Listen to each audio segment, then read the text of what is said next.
Welcome to the third episode of construction series. हम जब अपना घर बनाते हैं तो हमारी कोशिश होती है कि घर में कोई ऐसी चीज़ ना हो जो कि हमारे घर की ब्यूटी को ख़राब कर दे। ऐसे में हम बहुत सारे सेफ्टी फैक्टर्स को भी सेक्रीफाइस कर देते हैं। अब होता यह है कि जब कोई नेचुरल डिज़ास्टर्स आते हैं तो उस सूरत में इन सेफ्टी फैक्टर्स के ना होने की वजह से हमारे घर को नुकसान पहुंच जाता है।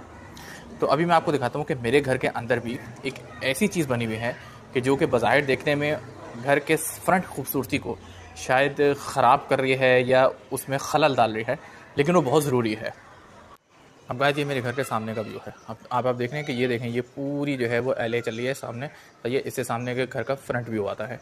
लेकिन उसके साथ साथ ही मेरे घर में ये एक कॉलम भी है।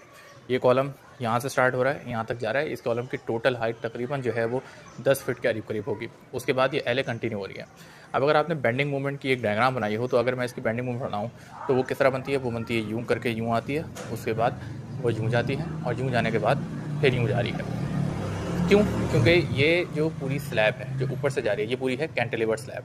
सही है। अब इस कैंटिलीवर स्लैब में अगर ये कॉलम मौजूद ना हो तो बेंडिंग मूवमेंट कितनी लंबी हो सकती है। वो यूं करके आएगी और फिर यूं चली जाएगी। कल को जब कोई नेचुरल डिजास्टर आ गया, कोई जल्जला आ गया, कोई वाइब्रेशन हो गई, कंस्ट्रक्शन के दौरान बहुत सी वाइब्रेशन हो जाती है, तो ऐसे में इस स्लैब को खतरा लाक हो सकता है। लिहाजा उस बेंडिंग मूवमेंट को काउंटर करने के लिए एक बीच में कॉलम दिया गया है। अब बज़ाहिर ये फ्रंट व्यू को एक जो है वो कोई अच्छा कोई व्यू नहीं दे रहा, लेकिन उसके बावजूद सेफ्टी के लिए बहुत ज़रूरी था, लिहाजा इसको बनाया गया है। तो safety at the cost of beauty आई है, लेकिन ये बहुत ज़रूरी है। और इंसान है तो जहान है। तो अगर जब भी आप घर बनाएं तो कभी भी सेफ्टी को सैक्रिफाइस मत करो और इस जैसे कॉलम को जो बज़ाहिर आपको बहुत बुरे लगते हैं, इनकी इज्जत करें।